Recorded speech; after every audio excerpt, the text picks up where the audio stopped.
Well, luckily I have a backup, so I probably should do that intro again or not. But did I just go through that whole thing? Redo the intro. Okay, let's see where. All right, take two. That's why I like doing pre-recorded. So here we go. Right from the beginning, I'm going to just pretend that never happened. Take two. So happy Wednesday. I'm Raphael and welcome to the live stream. I promised myself that I would do at least one live stream in 2020. So thumbs up for following through at the last minute. Minor glitches. And I also want to say thank you for making it an amazing year on YouTube. The channel grew just as I hoped it would, with the goal of earning every sub that came in. Thank you for all the comments, the questions, and spending your time with me this past year.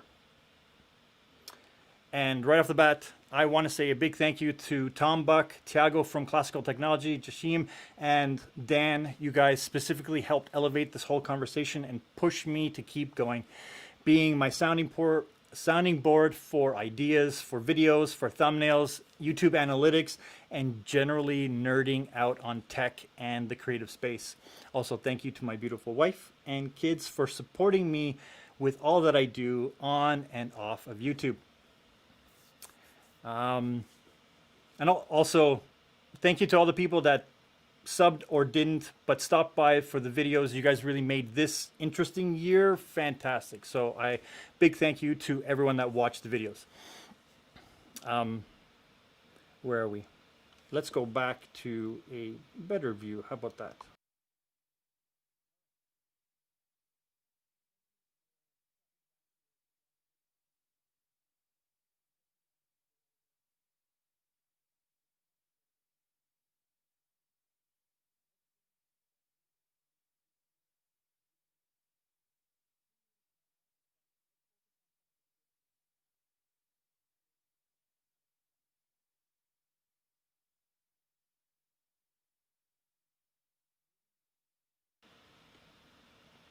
Okay, I don't know why my mic's not working. Let's try it. Hold on. Hello, hello. Everything's plugged in. Switch back. Is that better? Yes? Boo. Technical difficulties. I don't get to finesse it in post. I have to fix it in camera. So thank you guys for helping me figure this out right now. So let's focus on, as awesome as 2020 was for all of us and all the plans that we had set out at the beginning of the year, let's focus on some of the good things that actually did happen this past year in the tech space and everything else. So first off, the cameras. There were so many announcements and the battle that went back and forth between Sony and Canon. It was fun to watch. It was fun to listen to all the people rant and rave about the cameras and then complain about all the other cameras that were coming out. And then it just kept coming with the R5, the A7S III, the R6, the C70, the Sony FX6. It just kept coming. And that's not even to mention all the lenses that were announced as well. So some of the other things. Working from home was a big thing that we all had to learn how to do. And we all finally set up our home studios. We set up our personal spaces to get work done. I actually liked it because I didn't have to travel as much. I didn't have to be on set as much as I usually was, but it definitely helped. It definitely helped to figure all these little things out. It helped me focus on making these YouTube videos. It helped me figure out how I wanted to set up stuff at home, because it was never something that I wanted to focus on too much. Let's see what's next on the agenda. So yeah, one of the things that was really interesting about this year is I typically have about 2 or 3 location shoots every single month. And this is one of the first years that all those large events went away. Like I would do either on-set shooting, or I would create the video screens for all the big live events that were like award shows and stuff like that. So I would be on set to drive the animations as well. So, but this year there's only been 2 or 3 events that actually came up that were, and they were all online live events. Give me 1 second. I can't see your comments. Why? There we go.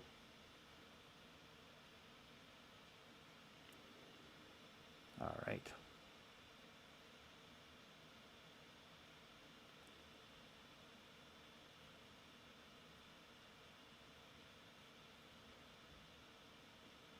All right.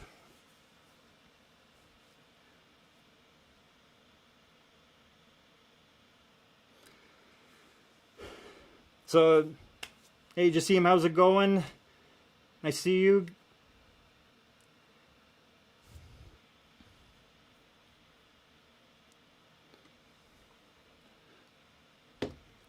So he says, being forced to work from home has required me to shift my approach and set up for a different kind of efficiency. Absolutely. It was one of those things where I'm actually glad, because of years and years of working in so many different modalities and different specialties, behind the camera, in post-production, in pre-production, I easily transitioned to a whole different workflow and clientele just based on my skill set. So I'm happy that I spent all that time learning all these other things that I never thought I was going to need. I went to school initially to become a cinematographer, and even before that, I was doing photography. So leading up, that was my path. That's where I wanted to be. I wanted to be a DP. But when I was doing that in school, I shot a whole bunch of films, but then I wanted to shoot my own. I wanted to direct my own. So I shot my own and directed it.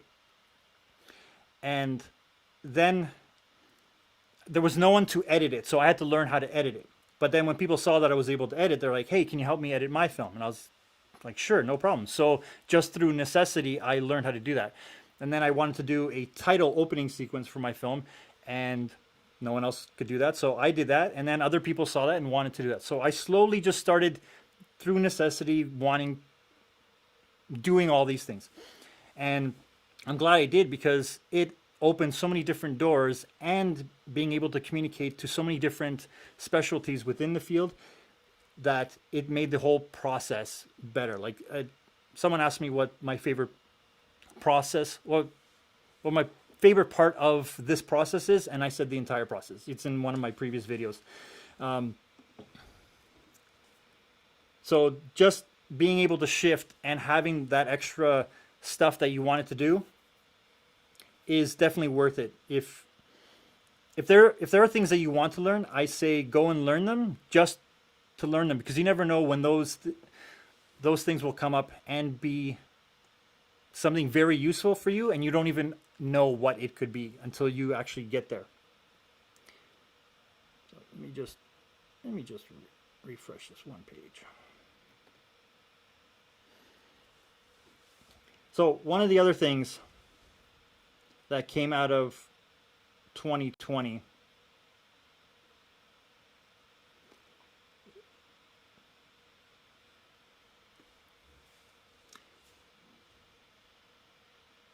with all the questions, let's be honest. How much more difficult has it been with family to account for? Not really. It actually had. Oops. What's that?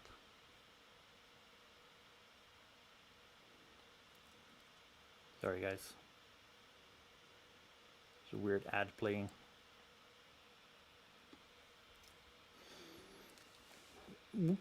With family, it was actually easier than I thought it would be. What? Are you guys hearing something? Oh. With family, my kids are so interested in what I do, and actually my wife as well. She loves the entire filmmaking process. She geeks out on the equipment just as much as I do, and it absolutely right. It is teamwork. Like my wife and I geek out on all all things that are tech, and just it's fun. It's fun. We talk about which cameras we should get next, and you know how they're going to help us, and should we get this lens, and what lens works best for all these kind of things. So just having that kind of conversation back and forth definitely helps out. Why can't I skip that? Sorry, there's an ad playing and it's distracting me.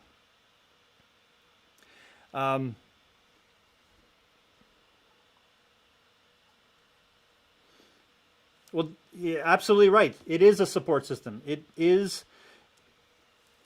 It. How do you say this?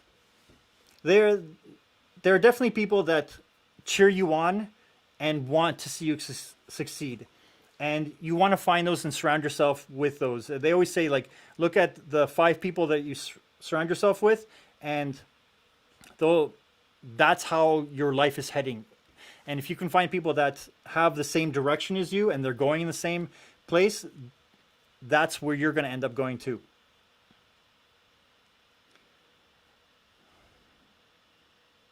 Why is this just being weird? Okay, let's try that again.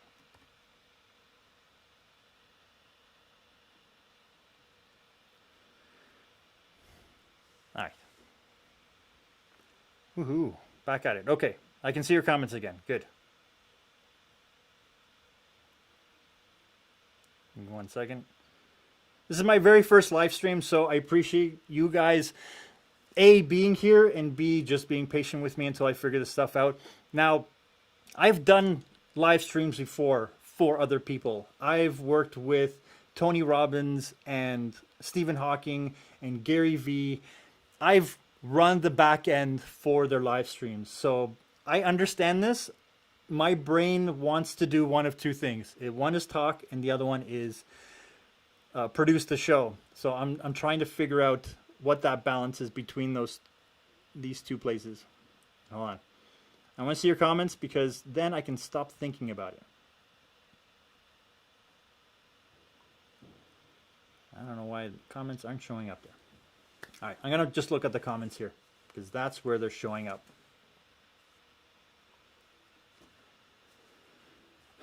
There is no balance, do both. Fine, fine, fine. Doing both. So,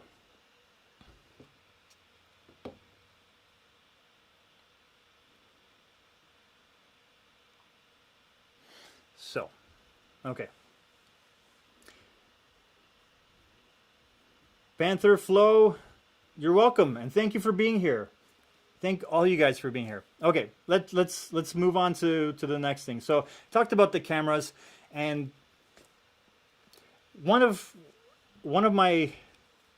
the questions that came up recently was, what was my favorite? What do I call the camera of the year this past year? And going back and forth, the only camera that I kept thinking about buying, and the only one that I wanted to keep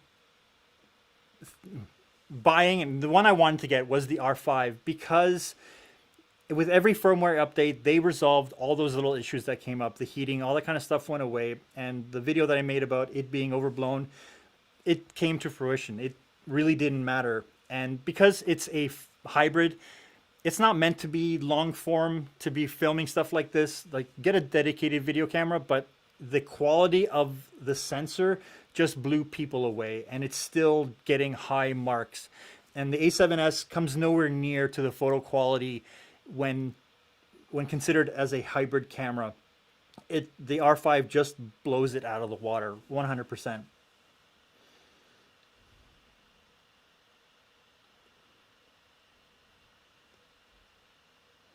So there's a question about Color Finale and the LUT Manager. No, I have not, because I try not to have too many LUTs.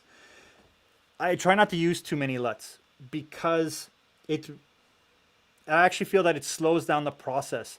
And with every new project that I do for a client, we either build the LUT from scratch, and it only works for that show, for those scenes. But when you try to transplant it, you always have to readjust it. And when you're kind of locked into a LUT, you can't really adjust it too much. You can just tone it down. So I like creating LUTs right from scratch for every single show that we do, for every camera angle, for every camera, for every scene that we do.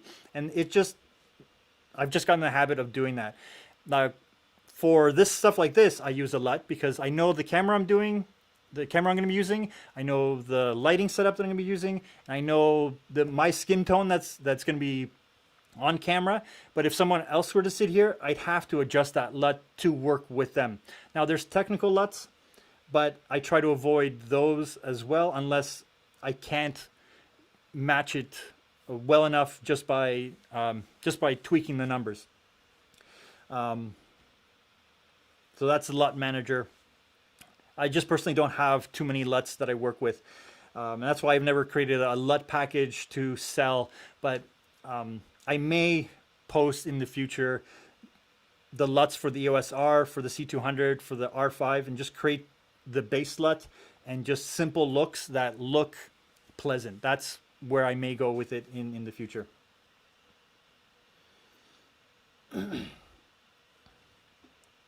All right, so one of the other things that I want to talk about is, where did Fix It in Camera come from? Hold on, let's see. Oh, I should get rid of that. I know, it's always perfect. The skin tones are always perfect because I check it every single time. And that's just because trusting the monitor is one thing, but if I know the numbers are right, then it'll look good on this monitor, it'll look on this monitor, it'll look good on your monitor. Even if there's slight tweaks, it'll still be within that range. And sometimes I've forgone the color grading process and just slapped on a LUT, and then I posted it, and people are like, why does the skin tone just look off this time?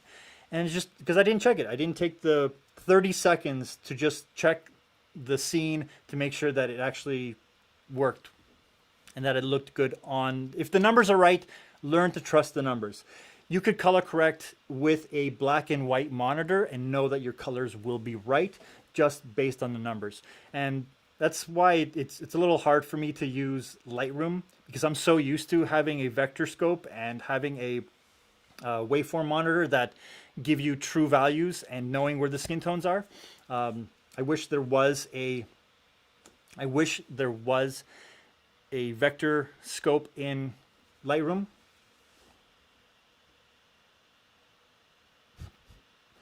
That's right. I did hire Lazy Raf. Oh, I want that is the whole reason Fix It in Camera came to be, is because Rush Hour Raf. Yes, exactly. The whole mantra Fix It in Camera came from being on set. It was on the Lexus project, and I remember there were some paint blotches on the hood of the car, and the director just, we wanted the detailer to go in and clean the hood of the car, and the director just said, "Oh, we'll fix it in post." And I just blurted out jokingly, "No, we'll fix it in camera." And he kind of paused. He looked at me. He went, "Fine, go." And then they went and cleaned it, and I didn't have to, because I knew that I would have to be the one cleaning the hood of the car, rotoscoping and painting, and a lot of the tools weren't available that are available now. That was about 10 years ago. And so that whole Fix It in Camera and then finesse it in post became such a powerful thing that it reminds me anytime I'm on set, and if there's something in the background that I don't like, just get rid of it. Clean the frame, check the frame. So it's check the frame and then Fix It in Camera. Because if you notice it in the frame, you're going to notice it when you're watching it back. And it's such a simple thing to take 5 minutes now and then not have to spend an extra couple hours trying to fix it later. So it's always worth it to do that. And then because I used it so much that a lot of the clients, I would be like, well, it'll cost you almost nothing to fix it right now, and it could be a couple of days to fix it in post. And they're always like, good point. I should trademark it, but it has not been trademarked. I mean, yes, it is. So somebody that I know made a video about this video and had some really good points. And that guy is this guy. When you made your video today, it really made me think about the whole process of getting onto YouTube, because Peter talked about coming on to sets from starting from YouTube, where I came from the opposite direction. I started on sets. Like right out of school, I was working on feature films, not directing, but I was working on feature films. I was working in post-production. I did a lot of heavy visual effects. I've done editing. I've done a lot of commercial work with Audi, with Lexus, with a whole bunch of brands. And when I started a YouTube channel a couple of years ago where I was just behind the camera and just doing tutorials on how to do stuff in After Effects and Cinema 4D, and that was okay. But I always had this stigma of like, well, I don't want to be known as a YouTuber. I didn't want to share too much stuff. But when I started this channel, it really opened my eyes, and it started this whole, it reminded me of why I got into this whole creative process to begin with, to create for myself without having to create it for everyone else. It was just ideas that I wanted to do, and I can do it. And because I have the skills to do the visual effects, I try to incorporate something in every video just to play and practice and have fun, and not even worry too much about if it's perfect or not, or how people are going to take it. I'm the final decision maker. I have the final cut, and just let it out there. Done is better than perfect, as they say. So Peter's video was really good, and he deserves all the success that he has achieved for himself with all the help that he's gotten to the point where he is. So kudos to Peter for doing so very well in this industry that can eat its own. And so he must have felt elated to be on set to do that kind of stuff, because I know every time I'm on set, I love it. It's such a rush.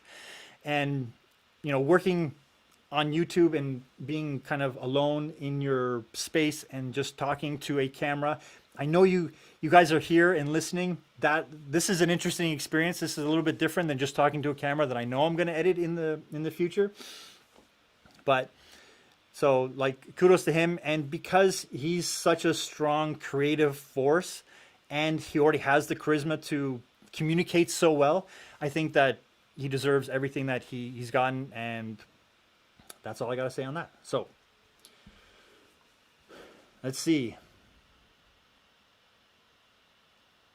Being on set it's like a theme park for adults. It's just playing and just creative problem solving every single time. It is so much fun because you're surrounded by people that know and understand what you're trying to achieve, and they're the best of the best that are with you to creatively think and solve these things. So working with DPs, working with that kind of talent it's a theme park for adults, absolutely. And it's just playtime. It's just a huge sandbox and everyone's having a blast. Yes, there's stress when there's a lot of money involved, but it's just, we're having fun. You're literally having fun. And if there's a good working relationship with everyone on set, the time flies by so fast, and 16-hour days don't seem that bad until you get home and you're like, oh, I need to sleep. And then you just pass out.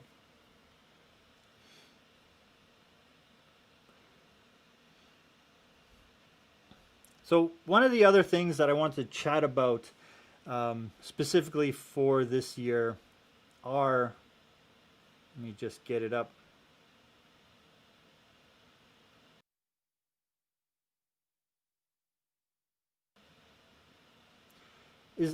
I want to talk about the most successful videos. A DP is a director of photography. It's a director of photography. It should be DOP. So let me just look at these comments.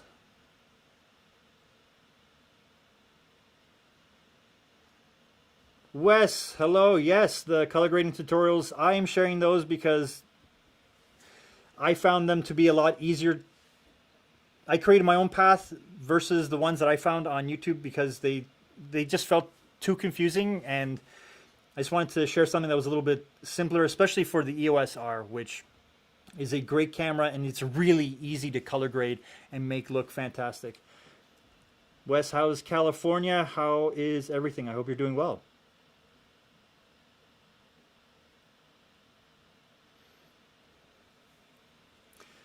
So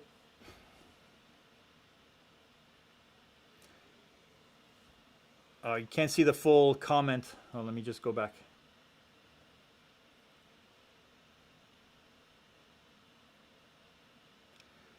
So Wes, done is better than perfect. This is something that I struggle with every single time I make a video. I'll watch a video, I'll edit it, it'll be all good. And I know that I can be a little bit loose with it, but then I watch it, I export it, I post it to YouTube, and then I watch it, and then there's one thing that just sticks out, and I can't help it but pull the video down, fix that one little thing, and then post it back up. Have you guys ever run into this where you post a video only to rip it back down and then upload it again? I find that I do it a little bit too often.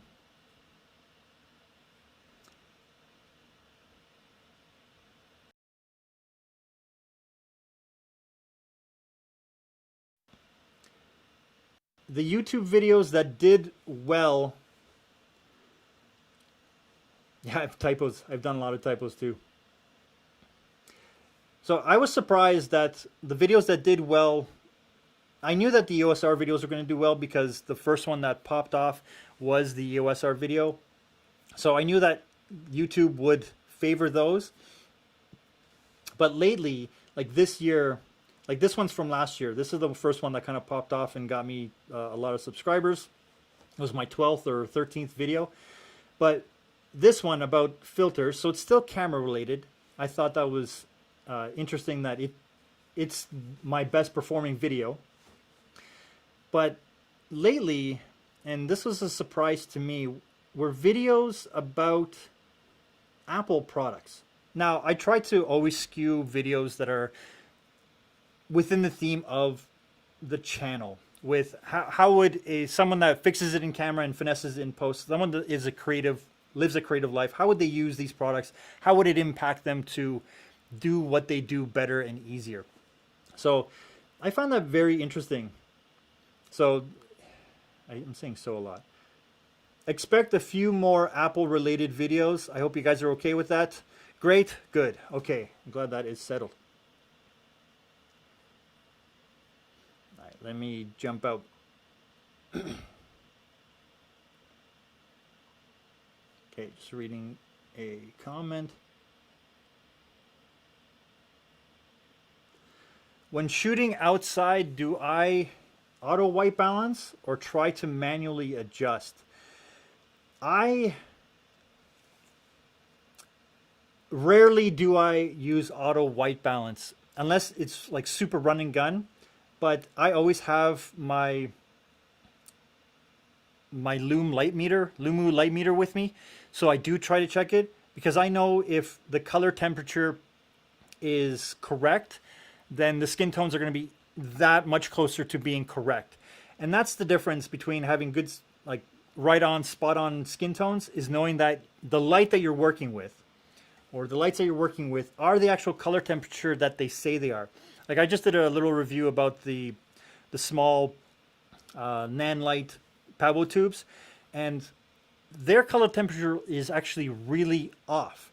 So I usually set it to about 5400 because that's what the aperture 120D lights are set at, or that's what they're kind of the color temperature that they have. So I try to set everything at 5400, but when I set all the other lights to 5400 and I check it with a color temperature meter, they're not 5400. They're actually off by a couple hundred degrees. So I have to manually adjust it until the meter matches with the two cameras. Otherwise, they're a little bit off. And in January, I'm talking with someone that has a software that not only helps you. Jasim, take care. I'll talk to you soon. So there's a software, not only is your color temperature off on the lights, so you have to make sure that the color temperature is on correct. You have to make sure that the camera is seeing that color on the sensor. And each different camera that is manufactured sees light a little bit differently. That's why you have different color science and color temperatures for Sonys and for Canons, because the sensor is not seeing the color of light the same way that the light is being projected from the lights, or the way it just doesn't match up. So that's why I always like to stick with a single brand of camera when I'm on a shoot and doing a multi-camera shoot, because when you have multiple cameras, they're all going to have different color temperature settings, they're all going to see the color a little bit differently, and they're all going to make it more work in post-production for you to match all those different shots. So biggest recommendation for the year moving forward, use the same camera brand, because the color science and the chip science is the same for all the cameras. Did that make sense? That makes sense? That makes sense.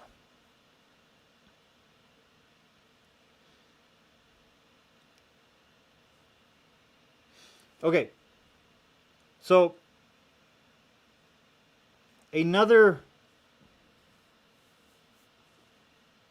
when will a filter replicate film stock perfectly? Open field. That they already do right now.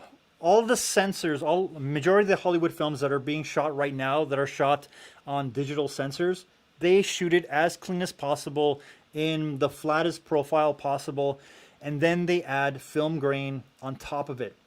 And that's one of the benefits of digital over film, is that you can make it look like whatever you want.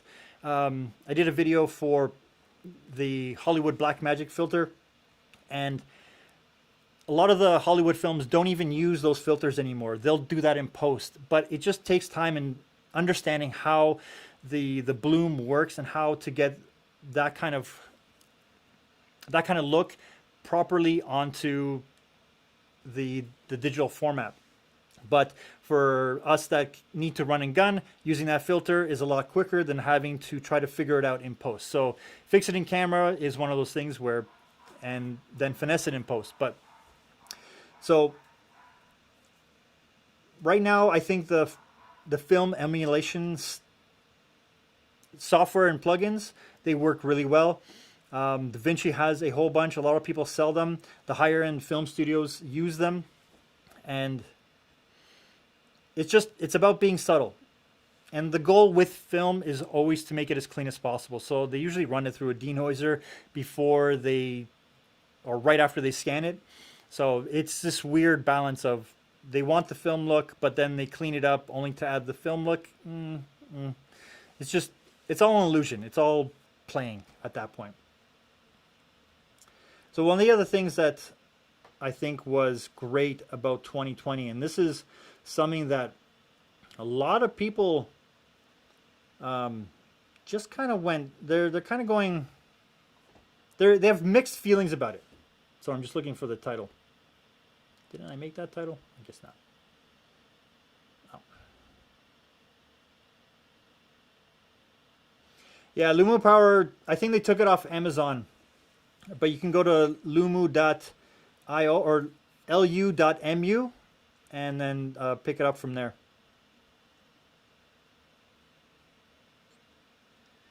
Nope, That's not the one.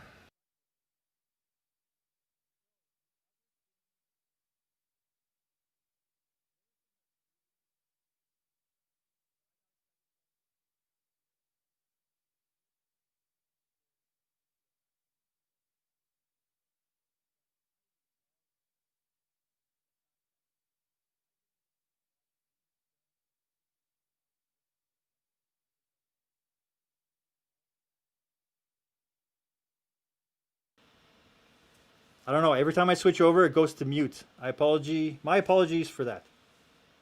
Sound is back. Thank you guys. So, as I was saying, I love the digital world premieres. I love being able to see these movies at the same time as everyone else. Now, the trend was already kind of going that way where I'd have to wait until it became on digital anyways, because once we had kids, finding a babysitter, scheduling that time, going to the movies with just myself and my wife, it was 3 times more expensive than it would be to do that before we had kids. Or if we wanted to go with the kids, some of the movies were not appropriate for the younger kids, but they were, my oldest would love to see like this movie, Artemis Fowl, or give me one second.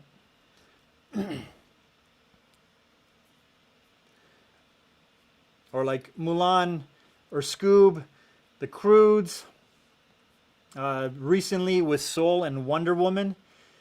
Like, these are movies that I'd have to wait 3 or 4 months, and me being a movie junkie, I would have had to wait to go see them. Because I want to watch these movies with my wife. I want to watch these movies with my kid. Like The Croods, my eldest daughter, who's 9, this is something she would love to watch. And maybe my 5-year-old would want to watch it, but he would get kind of bored, and he would... Wes, bye. Happy New Year. If I get to talk to you again, that would be great. But, so, watching these kind of movies, my wife and I would have to choose, okay, this time you're going to go watch it, and, next time I'll go, or this time we'll take, our daughter and our son, but not our youngest. And it just was this weird dynamic that I always was kind of begrudgingly like, okay, fine.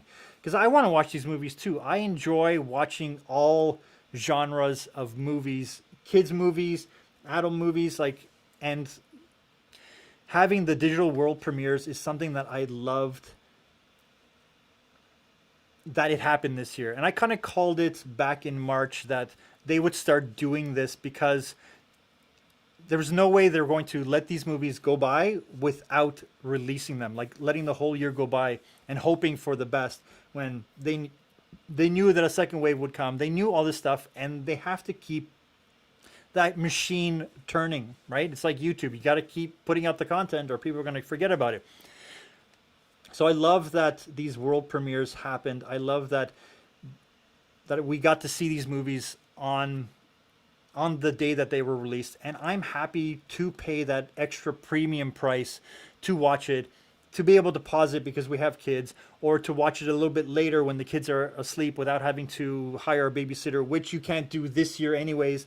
So it all worked out, and I love that we're seeing this kind of stuff, and it's going to continue down the line, and it's just going to become more of the norm.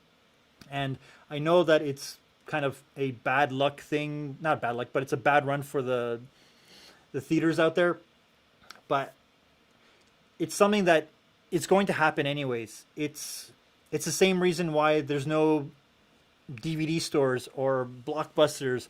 It's the same reason why newspapers, physical newspapers, like all that stuff where you had to go and physically get it, that's kind of going to go away. There'll still be large movie events that will happen in theaters, but I think it's going to get scaled down, where instead of ramping up to more theaters, they're actually going to start making them smaller and smaller. And just as a side note, when you just look at the finances of this whole, when you look at just the finances from a monetary standpoint for Netflix and Disney Plus, let's take Netflix because they've been the longest in the game. They have about 200 million active users on Netflix. At $10 a month, That's almost $2 billion a month in revenue. That's what, $20 billion, 23, $24 billion a year in revenue. Yeah, I think going to the digital platform is going to work out if they can get people attracted onto those platforms. And people will happily pay $10, $15 for multiple services. Like, think about how much cable was for the average user. It was about $100. So I think if all the services work within $100 to $150 range and you get access to all this stuff, and then you pay a premium for those first time release movies, that's a lot of revenue. That's a lot of revenue. And it's just going to get more and more. So I expect 8K televisions to be in the Christmas shopping list for next year.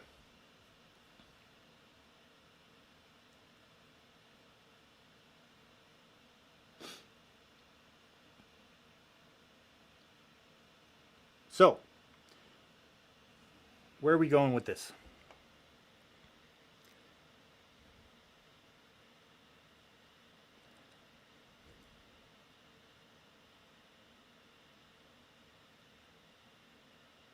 Oh, someone asked me earlier why I used Canon cameras. I kind of answered that.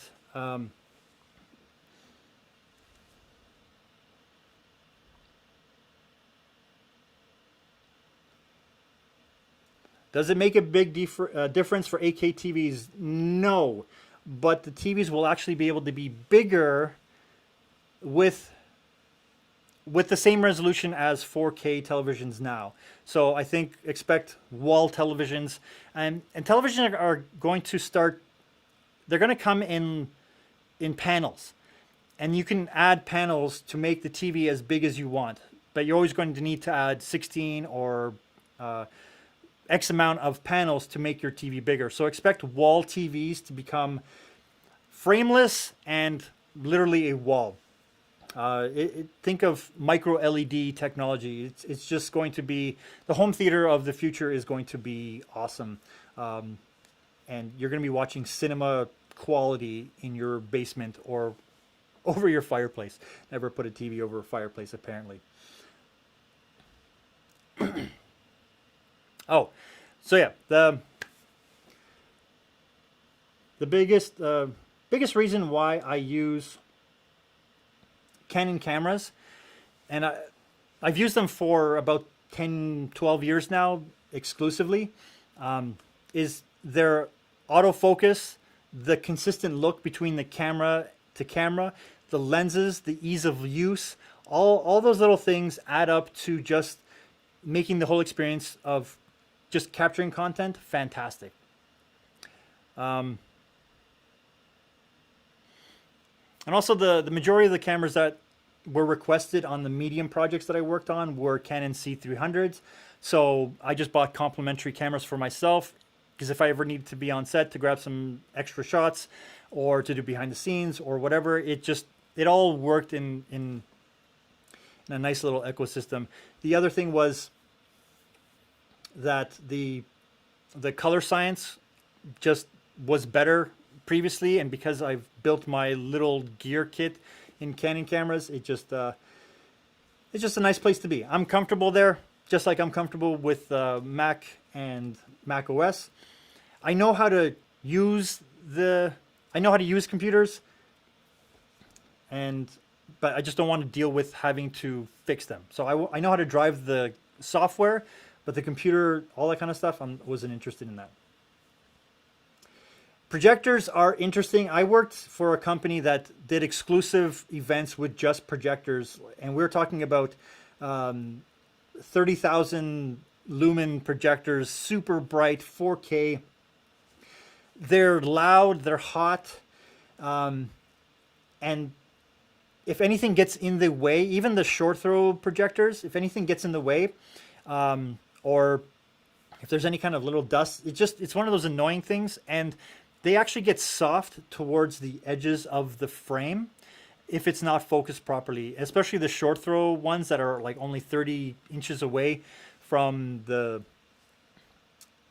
wall. they get really soft towards the edges, so it creates this weird little vignetting. And if they get bumped, then you have to spend time trying to fix it. And they're not as bright as the advertisement make them out to be.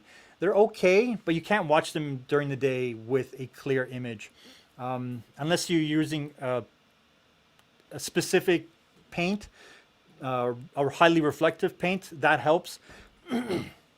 But 8K projectors, they're interesting, but so they're also like the 8K tabletop projectors are like $30,000. They're quite expensive. So that was Mr. Camera Junkie's question I was answering there.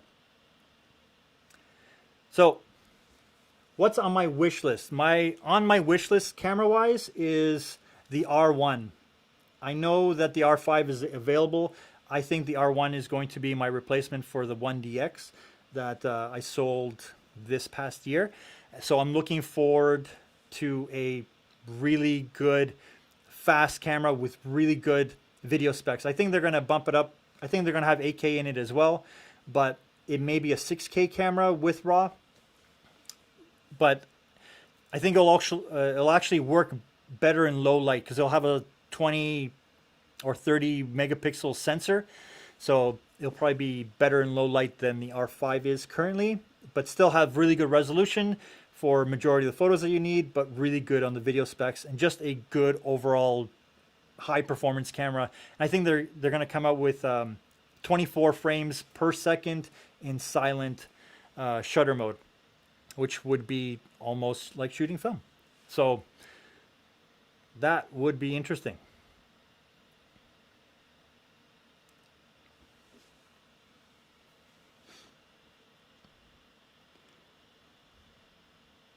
All right, let's see if there were any other questions before I move on to the next thing.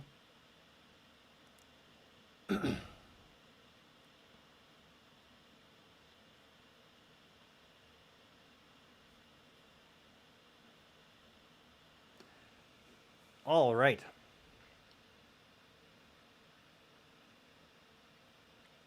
Oh, so one of the things I wanted to share about YouTube, and one of the things that I found to be very interesting, is that I feel that YouTube, as the algorithm, as everyone says, only, and this is just from my experience for this past year, doing 65 videos total, is that YouTube only really looks for two metrics. I know they say that there's 8 million, but YouTube only really looks for two metrics, and they are, were you able to bring someone onto YouTube?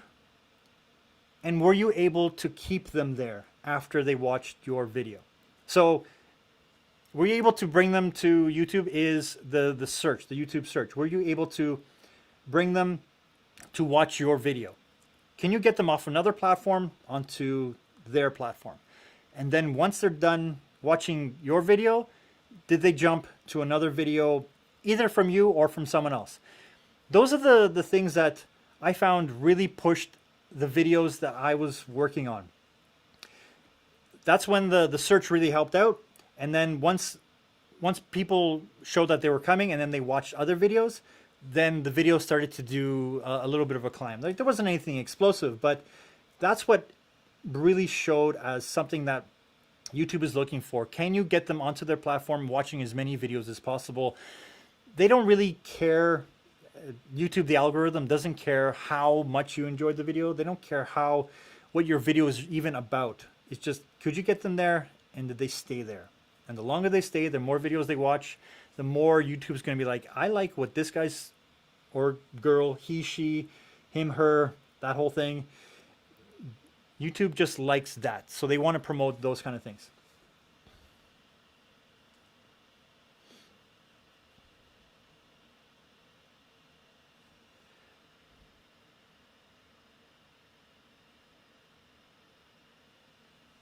So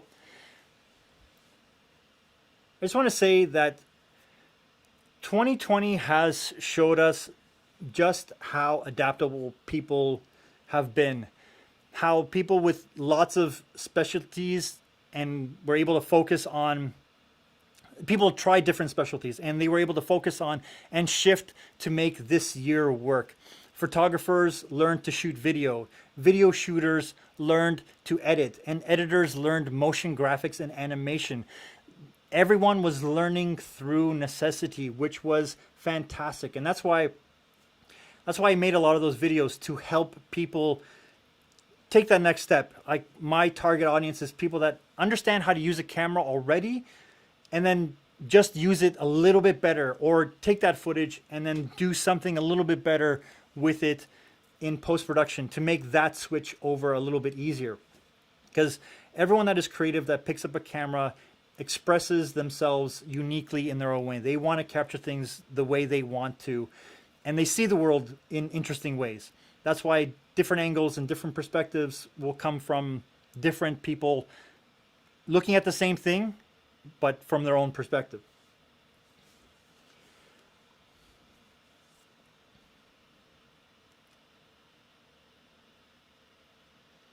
SuperLex26, I'll get to your question in 1 second. I'm just going to answer this one. Did anything surprise you about doing YouTube videos? Yes. I was nervous that people would watch the videos and just poo-poo them right just because they can. And sorry, my nose has been itchy all day.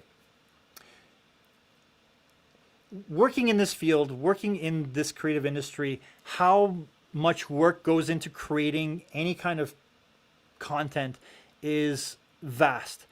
Anytime someone makes a movie or takes a picture or does any of that kind of stuff, like, think of feature film. They work on that project for years. There's 400 people that work on it. You know, the hundreds and thousands of hours that go into it, all the money that's spent doing the entire thing. And then it comes out, it's a 2-hour film, and people go, meh. So how am I to think of making a YouTube video where it's just me talking about my opinion and not experience that? That was one of the fears that came from starting the YouTube channel, is how are people going to think of me? How are people going to take the videos? Are they going to understand that I'm, trying to help out? Am I adding value? If not, then I'll shift. All these things, and I always try to come prepared to any kind of scenario.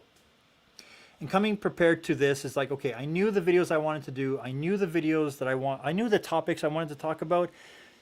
And so I was like, okay, I'm just going to go for it.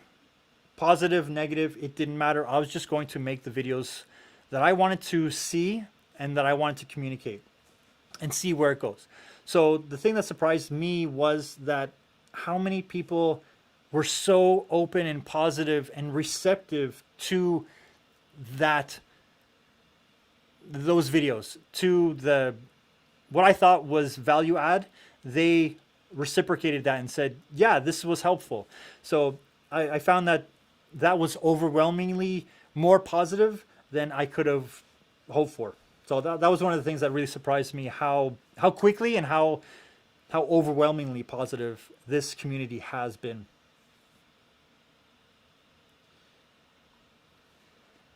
Dude, thank you for watching this kind of stuff, and you keep making your videos, because this is all about sharing our perspective on all the things that we do. There's no one that can do your videos, and there's no one that can do my videos. So I enjoy watching everybody's videos that comment, that I sneak on everyone's videos, that anyone that makes a comment, I'm like, ooh, let's see what they're up to. And I am always genuinely surprised how awesome everybody is. So keep up the good work, everybody.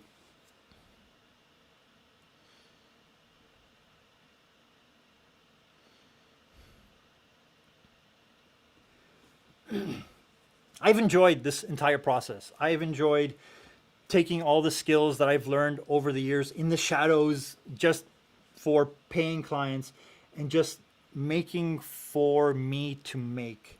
That's the thing I love the most about this, where I have a silly little idea, just like, oh, I'm gonna do that. I want to share those little cool little tricks that I found that really helped me over the years to just do the creative process faster, be it photography, be it animation, be it video editing. And I always try to come through in a positive way. I always want everyone to feel that when I make these videos, I want people to have a positive experience. I want people to leave with a little bit of a life lesson that, you know what, yes, you can, everything works out better, and it is going to get easier the more you try these things. So, and there are so many things that people can learn just 1% at a time, and then everyone looks back. There was a video by Heather, from fellow filmmaker, and she kind of looked back and she looked at all her videos for the entire year, and she started the year with low subscribers and low views, and then ended on a really high note. And she watched that progression, and 1% improvement slowly over time just compounds. And then you look back and you're like, wow, we've actually done some really impressive things. It's that mentality where learn from the failures, celebrate even the small successes, and keep going and improve every single time. And that's the thing I love about doing YouTube for fun, because it's more than just fun. It's improving every single time.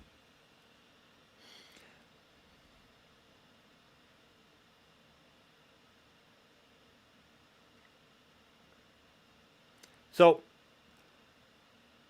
kind of went through my points. Looks like everything's fantastic. Guys, thank you for joining me. I'm going to wrap this up. So as we head into 2021, let's continue to learn, train, fail, and celebrate those successes, and grow to be able to adapt to anything that the universe will send our way in the next years to come. As always,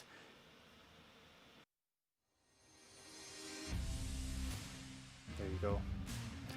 As always, thanks for watching. Give this video a big thumbs up, subscribe. I'm Raphael. Have a beautiful new year. Bye for now.